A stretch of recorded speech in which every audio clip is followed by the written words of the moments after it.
सच्ची सहेली, महिलाओं के लिए सबसे भरोसेमंद औषधि एवं टॉनिक।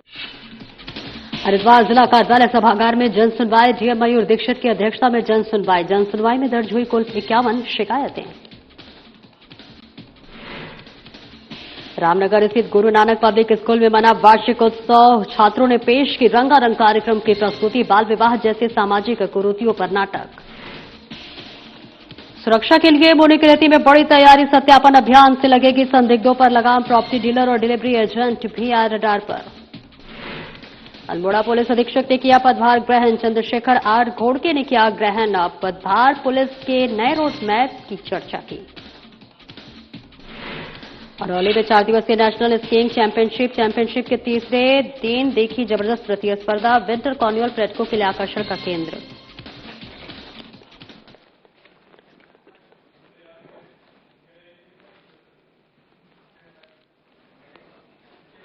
नमस्कार, बहुत बहुत स्वागत है आपका। मैं हूं आपके साथ सपना दीपक मदेशिया। बुलेटिन का आगाज करेंगे। बड़ी खबर आपको बताएंगे, जहां लोक भवन कूच करने से पहले कांग्रेस के पोस्टर्स और बैनर हटाए गए। जी हां, कांग्रेस भवन से लेकर राजभवन के बीच लगे थे पोस्टर्स।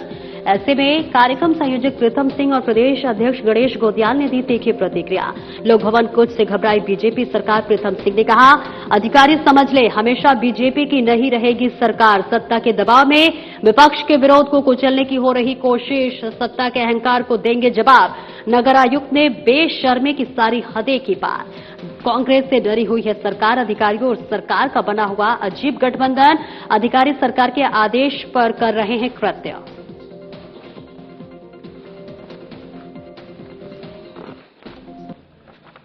आज देहरादून के अंदर राज्यपाल आवास कूच करने का काम कांग्रेस के तमाम साथी और आमजन करने का काम कर रहे हैं।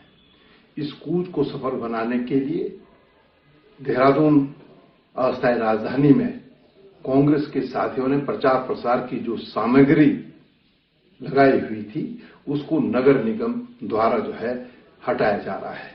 कई जगह हमारे साथी इसका विरोध भी करने का काम कर रहे हैं। मैं नगर पालिका प्रशासन से कहना चाहता हूं कि हमेशा भाजपा की सरकार नहीं देखी। सरकार आती है और चले जाती है, और इस तरीके का कृत्य निश्चित रूप से असहनीय है। मैं पुलिस प्रशासन को भी, जिला प्रशासन को भी और सरकार को भी कहना चाहता हूं कि आज का जो कूच है वो ऐतिहासिक होने जा रहा है, और ये कूच सरकार की ताबूत में कील ठोकने का काम करेगा। इसलिए इस तरीके का कृत्य अगर अधिकारी करेंगे तो निश्चित रूप से इसको जो है कांग्रेस अपने जेहन में रखेगी, और समय आने पर ऐसे अधिकारियों को जो है दंड देने का भी काम करेगी। मैं कांग्रेस के साथियों से कहना चाहता हूं, और देहरादून और प्रदेश के आमजन से कहना चाहता हूं कि इस तरीके का व्यवहार जो है सरकार के इशारे पर अधिकारी कर रहे हैं, हम इसकी निंदा भी करते हैं, इसकी भर्त्सना भी करते हैं।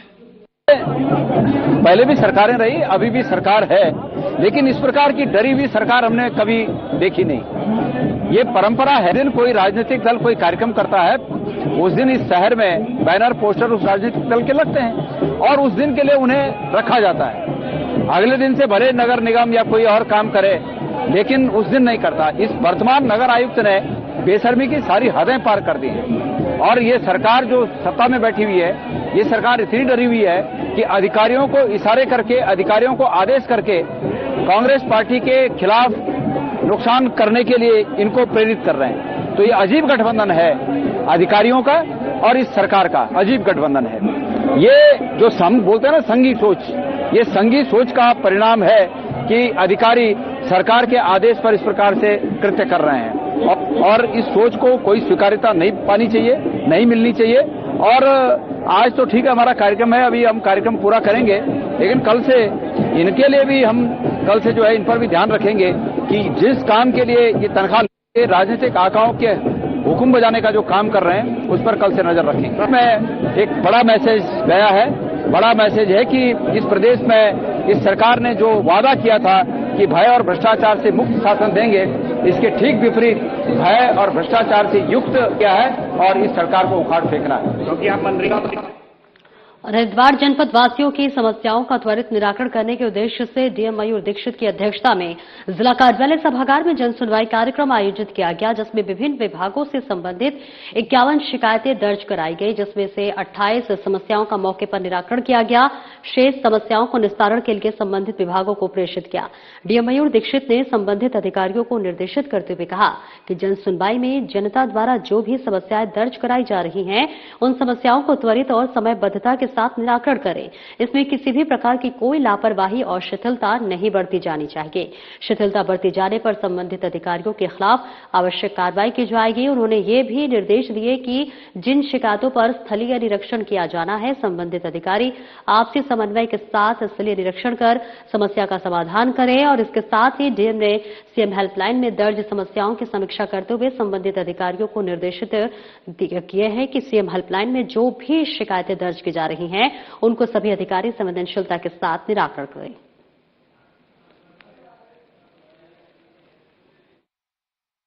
देखिए, प्रत्येक सोमवार को कलेक्ट्रेट में सभी डिपार्टमेंट के ऑफिसर्स की उपस्थिति में जन सुनवाई की जाती है और आज भी अभी तक 51 शिकायतें दर्ज की गई हैं और ये शिकायतकर्ता भी आगे भी आएंगे।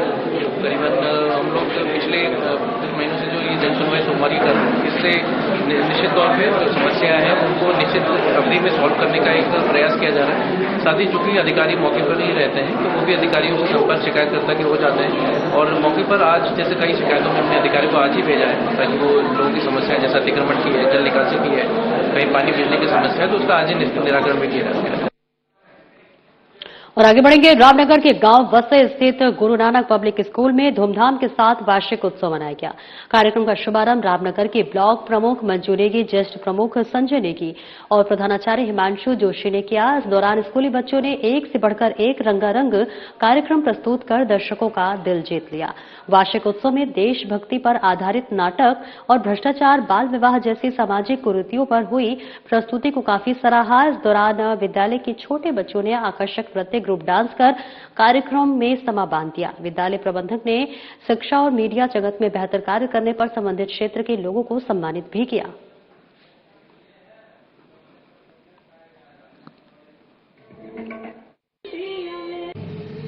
जिन्होंने शिक्षा के क्षेत्र में काम किया है उन्हें शिक्षा पद्म सम्मान से सम्मानित किया गया तथा सभी मीडिया के लोग और सभी सम्मानित सदस्यों को बुलाया गया जिन्होंने मीडिया के लिए कुछ या समाज के लिए काम करा है।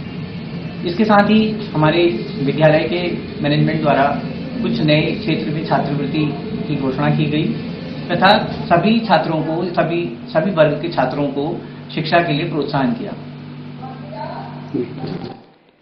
रंगों का त्योहार होली करीब है और इस बार राजधानी देहरादून के बाजारों में रसायनों की जगह माप की जगह प्रकृति के रंगों की चमक ज्यादा दिखाई दे रही है।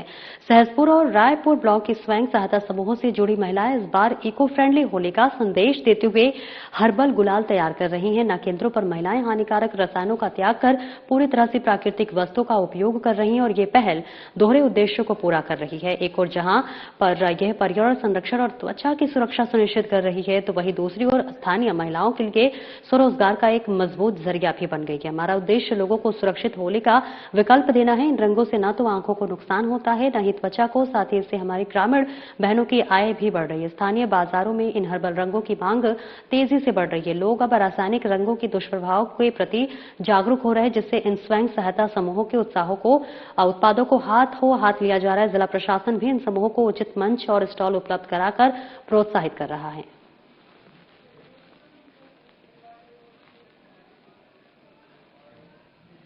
के विकासखंड सहसपुर में महिलाएं इसमें हर साल ही होली कलर्स बनाती है। ऑर्गेनिक उसमें मटेरियल यूज किया जाता है, जैसे पालक, चुकंदर, इन सब चीजों का यूज करते हुए होली कलर्स का उत्पादन किया जाता है। और अभी हमारी 20 से 22 महिलाओं ने इसका उत्पादन भी किया है। और सहसपुर ब्लॉक के अंतर्गत जो हमारा क्लस्टर का आउटलेट भी है, वहाँ पे इसको बेचा जाता है। प्लस स्टॉल्स भी लगाए जाते हैं जिसके माध्यम से उसकी बिक्री की जाती है। इसके अलावा हमारे रायपुर विकासखंड में भी कुछ महिलाएं इसमें बढ़ चढ़ के हिस्सा ले रही हैं और हर साल की तरह इस साल भी यही उम्मीद है कि इसमें बहुत अच्छा रिजल्ट आएगा। हर साल जो है इसकी बिक्री बहुत अच्छी होगी। और आगे बढ़ेंगे जहां पर कानून व्यवस्था को लेकर डीजीपी दीपम सेठ का जो है लगातार कड़ा और बड़ा एक्शन देखने को मिल रहा है। इस बीच आपको बता दें कानून व्यवस्था को लेकर डीजीपी दीपम सेठ का ऑपरेशन वेरिफिकेशन। प्रदेश में चलेगा व्यापक सत्यापन अभियान, संदिग्धों पर होगी कड़ी कार्रवाई। जी हां, इस बीच थाना स्तर पर विशेष टीम होंगी गठित। एसटीएफ, एसओजी और एलआईयू की संयुक्त टीम करेगी चप्पे चप्पे की जांच। पीजी, फ्लैट किराएदार और होम डिलीवरी एजेंट, स्पा और जिम सेंटर का होगा वेरिफिकेशन। तकनीक और डेटाबेस से होगी संदिग्धों की पहचान। अवैध रूप से रह रहे बांग्लादेशी और संदिग्ध बाहरी व्यक्तियों की खैर नहीं, पहचान छिपाने वालों पर होगी कठोर कार्रवाई। नियमित होगी समीक्षा और जवाबदेही तय। भयमुक्त वातावरण के साथ आम नागरिकों की सुरक्षा सर्वोच्च प्राथमिकता। आपराधिक तत्वों के साथ सख्ती से निपटा जाएगा।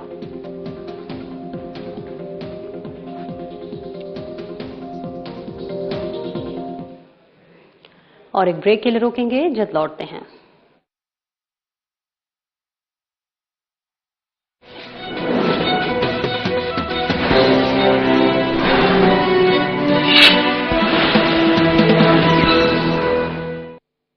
समान नागरिक संहिता हमारी बेटियां, माता और बहनों के गरिमापूर्ण जीवन का आधार बनेगी। यूनिफॉर्म सिविल कोड से लोकतंत्र की स्पिरिट को मजबूती मिलेगी, संविधान की भावना मजबूत होगी। किसी से भेदभाव नहीं, हर कोई बराबर। प्रधानमंत्री श्री नरेंद्र मोदी जी की दूरदर्शी प्रेरणा और मुख्यमंत्री श्री पुष्कर सिंह धामी जी के सशक्त नेतृत्व में उत्तराखंड ने इतिहास रचते हुए देश का पहला राज्य बनने का गौरव प्राप्त किया, जहां समान नागरिक संहिता यानी यूनिफॉर्म सिविल कोड को प्रभावी रूप से लागू किया गया है। ये पहल राज्य में संवैधानिक मूल्यों को सुदृढ़ करते हुए समानता, सामाजिक समरसता और महिला सशक्तिकरण की दिशा में एक दूरदर्शी और प्रभावी कदम के रूप में स्थापित हुई है। इस ऐतिहासिक कानून के सफल क्रियान्वयन का 1 वर्ष पूर्ण होने पर उत्तराखंड सुशासन, समान अधिकार और जन विश्वास की उस यात्रा का उत्सव मना रहा है जो एक संकल्प से शुरू होकर अब एक व्यवस्था में परिवर्तित हो गई है। इस पहल की नींव मुख्यमंत्री श्री पुष्कर सिंह धामी जी द्वारा 12 फरवरी 2022 के राज्य विधानसभा चुनावों में जनता से किए गए उस ऐतिहासिक संकल्प से प्रारंभ हुई, जिसे पूरा करने की दिशा में 24 मार्च 2022 को नवगठित सरकार की प्रथम कैबिनेट बैठक में विशेषज्ञ समिति के गठन का निर्णय लिया गया। समिति ने प्रदेश भर में व्यापक संवाद करते हुए नागरिकों से लाखों सुझाव प्राप्त किए और 2 फरवरी 2024 को अपनी विस्तृत रिपोर्ट सरकार को प्रस्तुत की। इसके आधार पर 12 मार्च 2024 को यूसीसी उत्तराखंड अधिनियम 2024 को विधिक स्वीकृति प्रदान की गई और 27 जनवरी 2025 को नियमावली के प्रभावी होने के साथ ये कानून प्रशासनिक और डिजिटल दोनों स्तरों पर पूर्णतः लागू हुआ। इस अधिनियम के अंतर्गत विवाह, वसीयत, तलाक, लिव इन रिलेशनशिप तथा विधिक उत्तराधिकारी घोषणाओं से संबंधित प्रावधानों में सभी नागरिकों के लिए समान और न्याय संगत व्यवस्था सुनिश्चित की गई है। साथ ही महिलाओं के अधिकारों और वरिष्ठ नागरिकों के हितों के संरक्षण पर विशेष ध्यान दिया गया है, जिससे इसकी सार्वभौमिक स्वीकार्यता, प्रशासनिक दक्षता और जन विश्वास को नई मजबूती मिली है। कानून के सफल क्रियान्वयन हेतु 10 दिनों से भी कम समय में 8,500 से अधिक अधिकारियों तथा 7,500 से अधिक कॉमन सर्विस सेंटर संचालकों को प्रशिक्षित किया गया है। इसके साथ ही सहायता एवं तकनीकी परामर्श के लिए राज्यव्यापी मॉक ड्रिल का सफल आयोजन किया गया। इसके परिणाम स्वरूप 1 वर्ष में राज्य पोर्टल पर लगभग 5 लाख आवेदन प्राप्त हुए, जिनमें से 96% का औसतन 5 दिनों से भी कम समय में निस्तारण हुआ।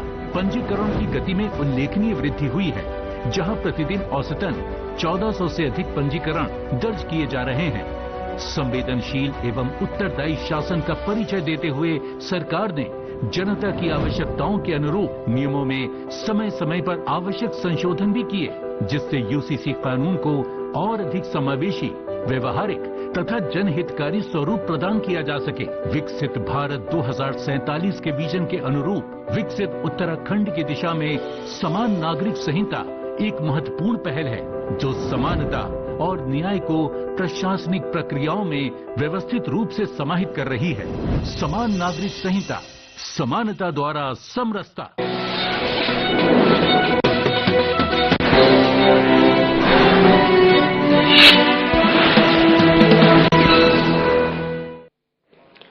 और ब्रेक के बाद एक बार फिर से स्वागत है आपका। खबरों में आगे बढ़ेंगे। उत्तराखंड में सुरक्षा व्यवस्था को और अधिक सुदृढ़ बनाने और संदिग्ध गतिविधियों पर प्रभावी नियंत्रण के लिए उत्तराखंड पुलिस अब सघन सत्यापन अभियान की शुरुआत करने जा रही है। डीजीपी के आदेशों के बाद मुनिकीरेती पुलिस भी पूरी तरह अलर्ट मोड पर है। आज मुनिकीरेती थाना प्रभारी निरीक्षक प्रदीप चौहान ने अधीनस्थ पुलिस अधिकारियों के साथ बैठक कर सख्त निर्देश जारी किए। पुलिस प्रशासन ने साफ कर दिया है कि यह अभियान केवल औपचारिक नहीं होगा। थाना और चौकी स्तर पर संचालित होने वाले इस अभियान के तहत मुख्य रूप से मल्टी स्टोरी अपार्टमेंट्स, आश्रम, धर्मशालाएं, किराए के मकान, पीजी फ्लैट और होम स्टे और होटल और गेस्ट हाउस में ठहरे हुए लोगों की गहन चेकिंग होगी। इसके अलावा पुलिस ने इस बार सत्यापन के दायरे को बढ़ाते हुए प्रॉपर्टी डीलरों में रियल एस्टेट एजेंटों और बोकारों के भी इसमें शामिल किया गया है। ऑनलाइन सर्विस देने वाले कंपनियों के डिलीवरी एजेंटों, सिक्योरिटी स्टाफ और कैब संचालकों का भी प्राथमिकता के आधार पर सत्यापन की कड़ी में जोड़ा गया है। इस विशेष अभियान की सबसे खास बात आधुनिक तकनीक का उपयोग होगा। पुलिस संदिग्धों की पहचान के लिए केंद्रीय डेटाबेस का उपयोग करेगी। CCTNS के माध्यम से संदिग्धों के पुराने रिकॉर्ड खंगाले जाएंगे। इंस्पेक्टर ने बताया है कि पुलिस कप्तान आयुष अग्रवाल इस अभियान पर खुद अपनी पैनी नजर रखेंगे।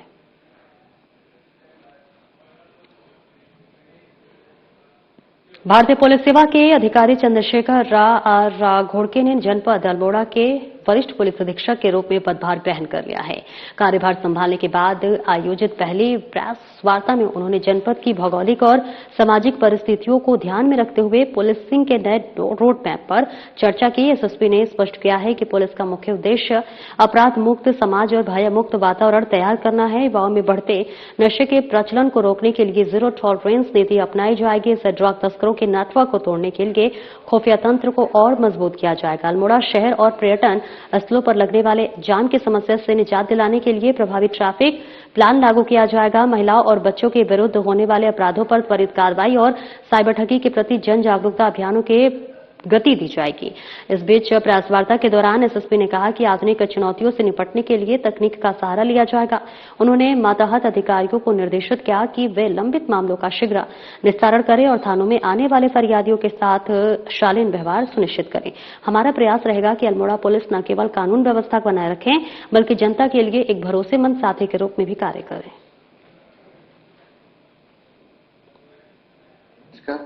जनपद अल्मोड़ा के वरिष्ठ पुलिस अधीक्षक के तौर पे आज कार्यभार ग्रहण करने के उपरांत मैं आपके माध्यम से सभी सम्मानित जनता को यह बताना चाहूंगा कि हमारी प्राथमिकताओं में मुख्य प्राथमिकता ये रहेगी कि जनता की जो भी छोटी मोटी समस्या और शिकायत लेके वो थाना में आते हैं तो उसमें टाइमली जो भी रिस्पांस देना है और उचित कार्रवाई उसमें जो भी करनी है उस पे थाना स्तर से उसमें प्रभावी कार्रवाई हो जाए, इस पे हमारा पूरा फोकस रहेगा।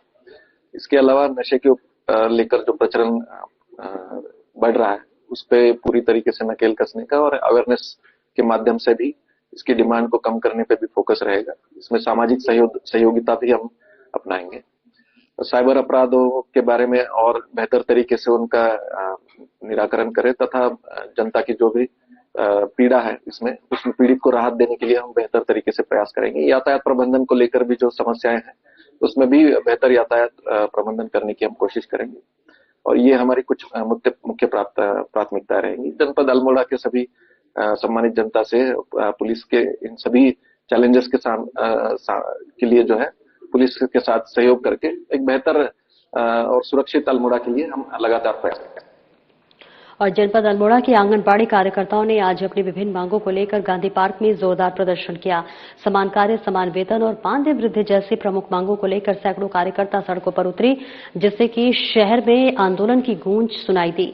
आंगनबाड़ी कार्यकर्त्री एवं सहायिका संगठन के बैनर तले आयोजित इस धरने में वक्ताओं ने सरकार पर वादा खिलाफी का आरोप लगाया। लंबे समय से रुके हुए मानदेय को बढ़ाने और उसे सरकारी कर्मचारी के न्यूनतम वेतन के बराबर करने की मांग की। प्रदर्शनकारी महिलाओं ने हाथों में तख्तियां लेकर सरकार विरोधी नारे लगाए। वक्ताओं ने कहा कि वे जमीनी स्तर पर सरकार की सभी योजनाओं को सफल बनाती है, लेकिन जब उनके अधिकारों की बात आती है तो सरकार उदासीन रवैया अपनाती है। कार्यकर्ताओं ने चेतावनी दी है कि यदि जल्द ही शासन स्तर पर उनकी मांगों का निस्तारण नहीं किया गया तो वे उग्र आंदोलन को विवश होंगी और कार्य बहिष्कार जैसा कड़ा कदम भी उठा सकती हैं।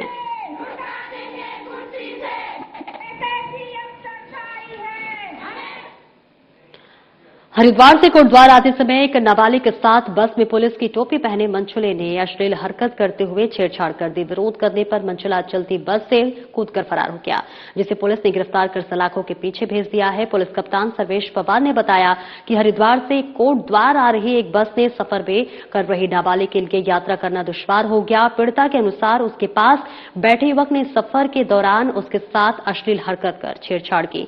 जब उसने साहस दिखाकर शोर मचाया तो आरोपी घबरा गया और कोटद्वार के कलाल घाटी क्षेत्र में चलती बस से कूदकर फरार हो गया। आरोपी ने सिर पर पुलिस की टोपी लगा रखी थी, जिससे शुरुआत में पीड़िता को लगा कि वे पुलिसकर्मी हैं। इस सूचना से पुलिस महकमे में भी हड़कंप मच गया। मामले की गंभीरता को देखते हुए तत्काल सख्त कार्रवाई के निर्देश दिए गए। तो वहीं कोटद्वार पुलिस ने मुकदमा दर्ज किया है। आज आरोपी हिमांशु नेगी निवासी चमोली को पुलिस ने हरिद्वार बस अड्डे से गिरफ्तार कर लिया है। पूछताछ में पता चला कि आरोपी पुलिसकर्मी नहीं है, उसने पुलिस की टोपी केवल रौब जमाने के लिए पहनी थी। पुलिस अब इस बात की जांच कर रही है कि उसके पास सरकारी टोपी कहां से आई है।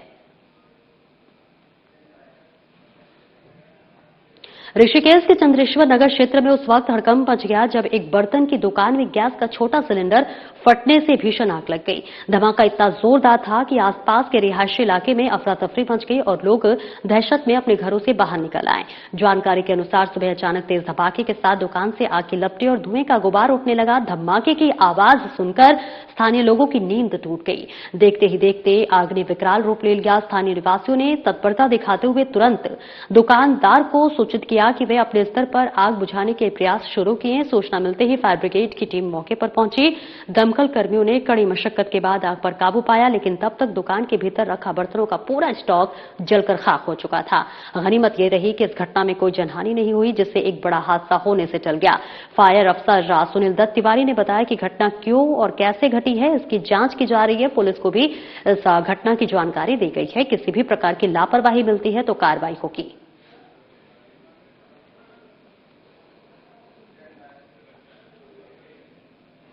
सोमेश्वर क्षेत्र में हुई एक दिव्यांग व्यक्ति की जघन्य हत्या के मामले में अल्मोड़ा पुलिस को बड़ी सफलता हाथ लगी है। एसएसपी ने प्रेस वार्ता के माध्यम से इस हत्याकांड का पर्दाफाश करते हुए बताया कि हत्यारोपी को अल्मोड़ा के करबला तिराहे से गिरफ्तार कर लिया गया है। सोमेश्वर क्षेत्र में हुई इस अमानवीय घटना के बाद क्षेत्र में भारी आक्रोश और दहशत का माहौल था। एसएसपी ने मामले की गंभीरता को देखते हुए कोतवाली, सोमेश्वर और एसओजी की एक संयुक्त टीम का गठन किया था। पुलिस की टीमें लगातार आरोपी की तलाश में दबिश दे रही थी।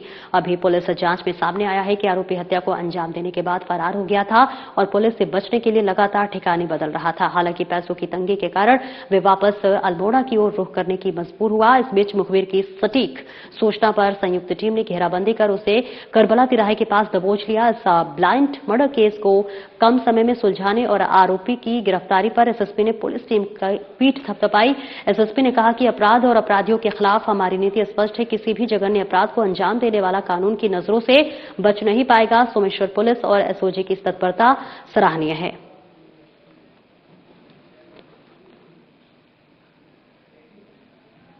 ग्राम पंचायत छिंदरवाला क्षेत्र में गुलदार का आतंक एक बार फिर से बढ़ता जा रहा है। इन दिनों गुलदार ने दोबारा अपनी चहलकदमी शुरू कर दी है और घनी आबादी के बीच खुलेआम घूम रहा है। देर शाम गुलदार ने एक घर के आंगन में बैठे कुत्ते को उठाकर अपना निवाला बना लिया है। ये पूरी घटना पर एक लगे सीसीटीवी कैमरे में कैद हो गई है। फुटेज में साफ देखा जा सकता है कि गुलदार कुत्ते को अपने जबड़े में दबोच कर ले जाता है। घटना के बाद ग्रामीणों में भारी आक्रोश है।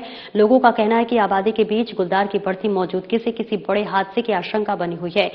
प्रधान गोकुल रमोला ने वन विभाग से मांग की है कि गुलदार को पकड़ने के लिए ठोस कार्रवाई की जाए। उन्होंने कहा कि आमजन की सुरक्षा सर्वोपरि है और जल्द से जल्द आवश्यक कदम उठाए जाने चाहिए। ग्रामीणों ने प्रशासन से क्षेत्र में गश्त बढ़ाने और सुरक्षा के पुख्ता इंतजाम करने की अपील की है।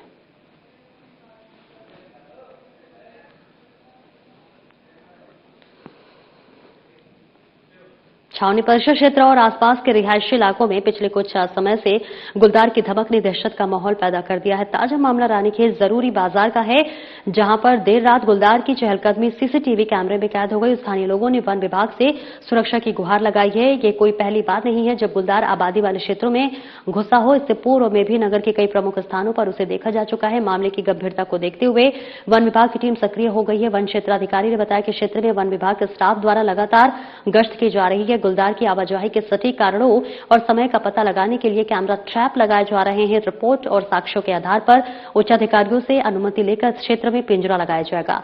वन विभाग ने नगरवासियों से रात्रि के समय अनावश्यक बाहर न निकलने और बच्चों व पालतू जानवरों का विशेष ध्यान रखने की अपील की है।